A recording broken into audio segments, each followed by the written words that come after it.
গল্পের নাম বহুরূপী। কলমে আবুল বাশার পিয়াস। মধ্যরাতে কিছু অস্পষ্ট আওয়াজে আমার ঘুম ভেঙে গেল। পাশে তাকিয়ে দেখি আমার স্বামী নেই। আমি বিছানা থেকে উঠে যখন ড্রয়িং রুমে আসলাম, তখন শুনি আওয়াজটা আমার ছোট বোনের রুম থেকে আসছে। পরিচিত এই আওয়াজটা শুনে আমার বুঝতে বাকি রইল না ভিতরে কি চলছে। আমি আর দাঁড়িয়ে থাকতে পারছিলাম না। সারা শরীর আমার কাঁপছিল। মনে হচ্ছিল আমি এখনই মাথা ঘুরে পড়ে যাব। কোন রকম নিজের রুমে আসলাম। চোখের জলটা মুছে বিছানায় শুয়ে ভাবতে লাগলাম, শেষে কিনা আমার নিজের স্বামী আমারই আপন ছোট বোনের সাথে শারীরিক সম্পর্ক গড়ে তুলেছে। অথচ এতদিন আমি জেনে এসেছি আমার স্বামী আমার ছোট বোনকে নিজের বোনের চোখে দেখে। আমি 7 মাসের প্রেগন্যান্ট। এই অবস্থায় আমার দেখাশোনা করার জন্য আমার ছোট বোনকে বাসায় নিয়ে এসেছিলাম। ভেবেছিলাম আমার ছোট বোন আমার টুকটাক কাজের পাশাপাশি যেন রান্নাবান্নার কাজটাও করতে পারে, যাতে আমার স্বামীর খাওয়ার কোন অসুবিধা না হয়।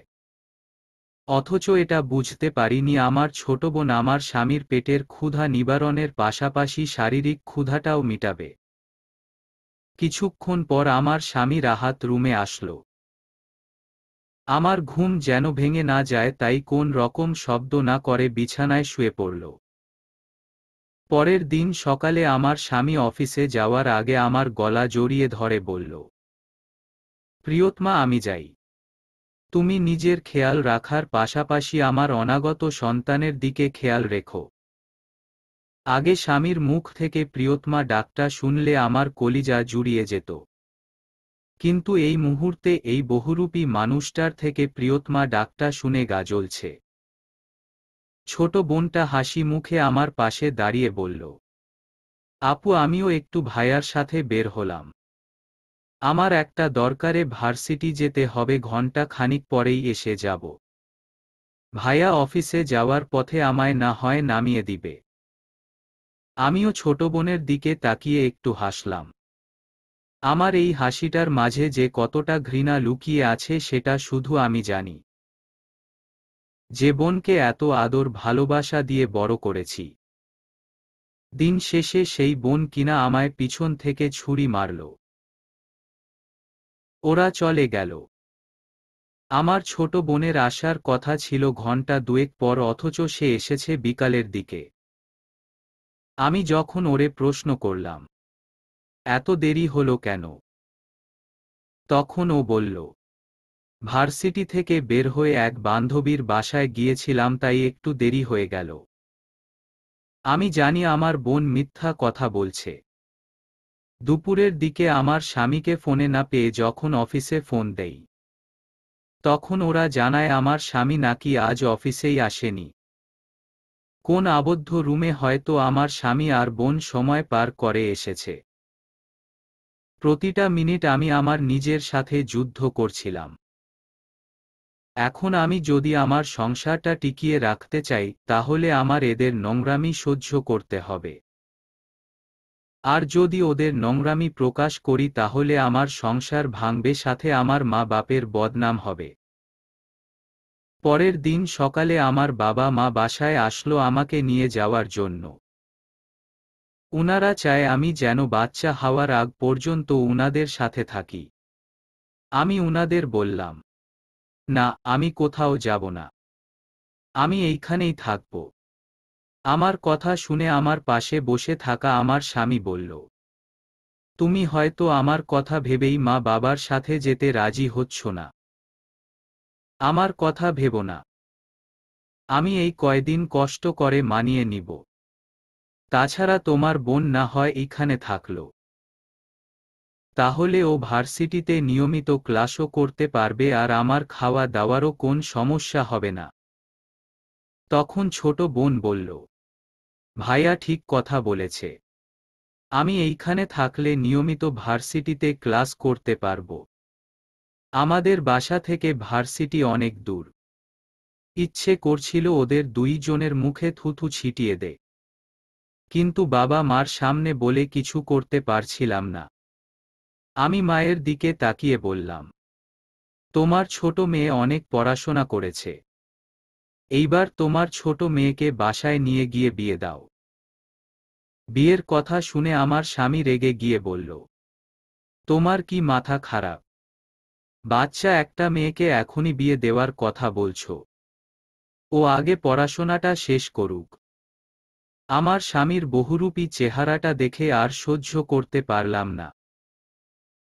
আমি আমার স্বামীর চোখের দিকে তাকিয়ে বললাম, ওরে বিয়ে দিব না তো রেখে দিব তোমার জন্য, যাতে তুমি প্রতিদিন ওরে দিয়ে নিজের জৈবিক চাহিদা মেটাতে পারো। আমার কথা শুনে আমার স্বামী ভয় পেয়ে গেল। তাকিয়ে দেখি আমার বোনের মুখটাও ফ্যাকাশে হয়ে গেছে। কাপা কাপা গলায় আমার স্বামী আমায় বলল, কি সব যা তা বলছো? তোমার বোন আর আমার বোন তো একই কথা। কথাটা শুনে আমি নিচের দিকে থুতু ফেলে বললাম, থুতুটা যদি নিচে না ফেলে তোমার মুখে ফেলতে পারতাম তাহলে শান্তি পেতাম। আমার বোনকে যদি নিজের বোনের চোখে দেখতে তাহলে মাঝরাতে বিছানা ছেড়ে আমার বোনের রুমে যেতে না। অফিসের নাম করে আমার বোনকে নিয়ে অন্য কোথাও সময় কাটিয়ে আসতে না। আমার ভুলটা কি জানো? আমার ভুলটা হলো আমি তোমায় মানুষ ভেবেছিলাম। কিন্তু তুমি তো জানোয়ার। তাই হরিণ ভেবে আমার বোনটাকে ছিঁড়ে খেলে।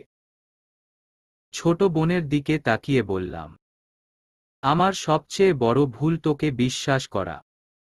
তুই কিভাবে পারলি নিজের আপন বড় বোনের সাথে এমনটা করতে? এইখানে আমার স্বামী যতটা দোষী তুই ঠিক ততটাই দোষী।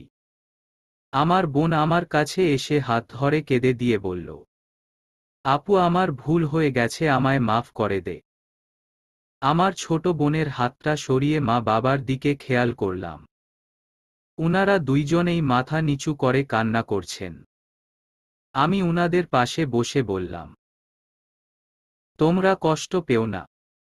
আমার কপালে যা ছিল তাই হয়েছে। তোমরা নিতুকে নিয়ে গিয়ে বিয়ে দাও। সময় হলে আমি আমার রাস্তা খুঁজে বের করব। বাবা মা সেদিন দুপুরেই আমার ছোট বোন নিতুকে নিয়ে চলে যায়। উনারা চলে যাবার পর আমার স্বামী আমার কাছে মাথা নত করে বলল, আমার ভুল হয়ে গেছে। আমায় এইবারের মতো মাফ করে দাও। আসলে তুমি প্রেগন্যান্ট ছিলে, তোমাকে সেভাবে কাছে পাচ্ছিলাম না, তাই আর কি। আমি আমার স্বামীকে থামিয়ে দিয়ে বললাম, কিছু ভুলের কখনোই ক্ষমা হয় না। তুমি তো রাস্তার কুকুরের চেয়েও খারাপ। যেখানে আমি তোমার সন্তানকে পৃথিবীর আলো দেখাতে প্রতিদিন কষ্ট করে যাচ্ছি, সেখানে তুমি তোমার জৈবিক চাহিদা মিটাতে বিকল্প উপায় খুঁজতে ব্যস্ত। ছি। তোমার সাথে থাকছি মানে এই না যে আমি সবসময় তোমার সাথে থাকব। এখন তোমায় ডিভোর্স দিতে চাইলে এটা নিয়ে অনেক প্রশ্ন উঠবে, তাই দিচ্ছি না। কারণ আমি জিনিসটা কারো সামনে প্রকাশ করতে চাই না। আমার সময় হলে আমি ঠিকই তোমার থেকে সরে যাব। আর আমি তোমায় মুক্তি দিলাম। চাইলে তুমি যার সাথে খুশি তার সাথে যা ইচ্ছে করতে পারো, আমার কোন সমস্যা নেই। কারণ তোমাকে আমি মানুষ না নর্দমার কীট মনে করি। গল্পের শিক্ষা, আমাদের সমাজে একটা জিনিস খেয়াল করা যায় যে, বড় বোন প্রেগন্যান্ট থাকলে কিংবা অসুস্থ থাকলে ছোট বোনকে বড় বোনের কাছে পাঠানো হয় বড় বোনের দেখভাল করার জন্য। এমনটা করা একদম উচিত না। আমি বলছি না সবাই খারাপ, কিন্তু কিছু তো খারাপ মানুষ আছে যারা বউয়ের ছোট বোনকে অন্য নজরে দেখে। সমাপ্ত। শ্রোতা বন্ধুরা, জানি না গল্পটি কেমন হয়েছে। সবাই অবশ্যই গঠনমূলক মন্তব্য করবেন। আর এরকম নতুন নতুন গল্প পেতে আমাদের চ্যানেলটি সাবস্ক্রাইব করে রাখুন। ভালো থাকবেন সবাই। ধন্যবাদ।